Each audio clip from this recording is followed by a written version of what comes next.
ద్వారా కావచ్చు, blood transfusion ద్వారా కావచ్చు, లేకపోతే అన్‌ప్రొటెక్టెడ్ సెక్స్ ద్వారా కావచ్చు. తర్వాత 2 వీక్స్ నుంచి 4 వీక్స్ వరకు మీకు ఎటువంటి సింప్టమ్స్ ఒస్తాయి.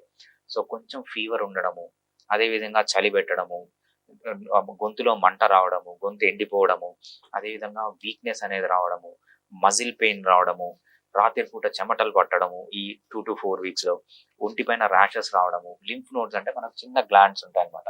నెక్ దగ్గర, అదే మనకు యాక్సిల్లాలో గజ్జల దగ్గర గూడా ఉంటాయన్నమాట. ఈ లింఫ్ నోడ్స్ స్వెల్ కావడము, అదే విధంగా నోట్లో కొన్ని అల్సర్స్ లాగా, పుండ్లు లాగా రావడము, కొంచెం కాఫ్ ఉండడము, బాడీ పెయిన్స్ ఉండడము, వామిటింగ్ వచ్చినట్లు ఉండడం. దీన్ని నాసియా అంటామన్నమాట. వామిటింగ్ వచ్చినట్లు ఉండడం. ఒక్కొక్కసారి వామిటింగ్ రావడము. సో, మెలేస్ అంటామన్నమాట. మెలేస్ అంటే ఫీవర్. కొంతమంది అంటుంటారు, నాకు ఫీవర్ వచ్చినట్లుంది అని. ఫీవర్ చెక్ చేస్తే మనకు ఫీవర్ దాన్ని మెలేస్ అంటారనమాట. అలా ఉండడము, రన్నింగ్ నోస్ ఉండడము, అంటే బాగా ముక్కు గారడము, నాసోఫారింజియల్ ఇరిటేషన్ అంటామనమాట. థ్రోట్‌లో ఇరిటేషన్ కూడా. ఇవన్నీ